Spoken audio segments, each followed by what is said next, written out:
and Kelly. Were you ever employee of the month? People were kidding around. Is there an employee of the month anymore? Do people have that? It's kind of crazy. The last place where we worked, they had employee of the month. And employee of the month is kind of nice until you find out that there are like strings attached. Like generally speaking, every time you became employee of the month, you ended up not being employed shortly thereafter. And we weren't sure why that happened, like why that would be the situation. It was like the kiss of death. So everybody would like sit there waiting to see who would be employee of the month. But it did come with really nice spiffs while you were employed, though. I mean, you got a little cash. And Rockstar Parking.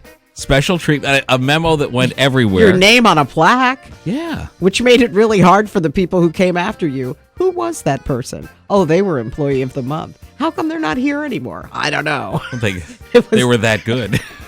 No, but I was employee of the month once. Yeah, and it really made me boil.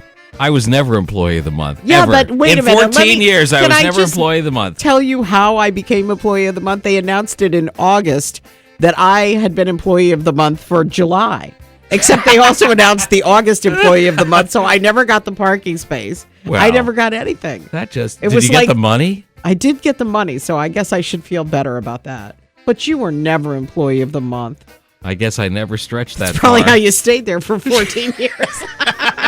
Chuck and Kelly. Well, now, we had a little discussion on cars the other day. The best all-time car name, one of them was Swinger, which we thought, since it was in the 70s, it came with 10 sets of keys. Who did that? Plymouth. And a bowl. I'm sorry. I don't know. I think there was a Plymouth version of it. But here's the thing, talking about these cars, there are some cars that have like really awesome names. Sometimes they're names that you can turn into other things. Like I had a Champ once. We called it the Chump. They don't make those anymore either.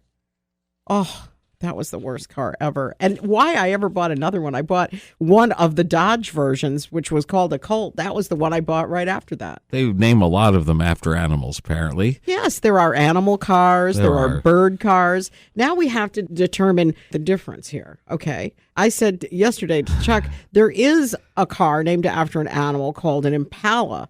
But he hadn't been to the zoo lately, so I honestly really didn't. I really didn't know that was a type of a what is it, koala? No, it has nothing to do with koalas. Impala. It's a running, very fast deer sort of animal in Africa. Mm-hmm. What about the rabbit? Now, there's one. We're all animals, Kelly. Yes. I bet I'm going to date you guys, but in 1966, there was a car called a Cobra. Oh, yeah. It didn't last very long. I had a friend who had one. Oh, my gosh, that car could go fast, really fast. Somebody stole it on him and took all the parts and left it in the middle of nowhere. Holy But it was a great car. Oh, my gosh, it was beautiful. The Cobra. The Cobra. Snake. Hi. Hi. Did you talk about the Cougar? The Cougar? The name of a car? Definitely a Cougar. That was a Ford or Mercury product. Mercury Cougar. Now it's an older woman dating a young guy. Love to listen to Chuck and Kelly every morning. Chuck and Kelly. What's cool about your car? Is it named after an animal? Is it named after a bird, a snake? Chuck and Kelly, good morning. Yeah, you forgot the fish.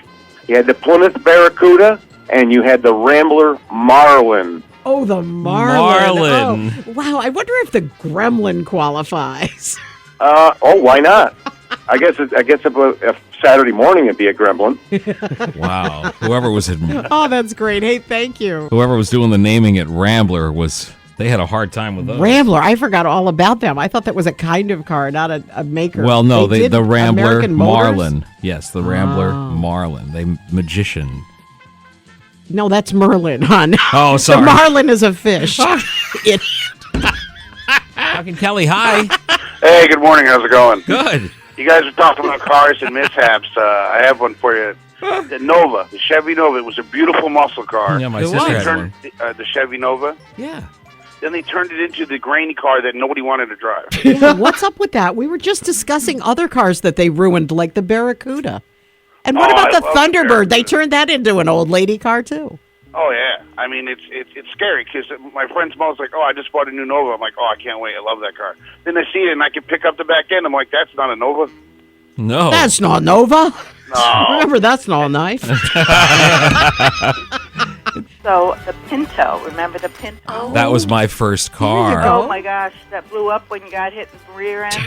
Named after a horsey. I Yes, that sold was a it pony. fast. That was a little pony. Thank you. Oh, the Mustang. Come Right. on. Oh, that was my second car. Boy, Chuck, you like the I horsies. like them. It was the Mustang too. Hey, thanks you. so So much. You advanced to the Mustang, or did you? I went from the Pinto to the Mustang Yeah, tue. there you go. The You only grew two up. times I had a new car. You grew up, Chuck. How? What are you now riding? The sawhorse? I love this show because it's just fantastic. I just think that Kelly and Chuck are a great team in the morning. This is a great way to spend your morning driving to work. Chuck and Kelly.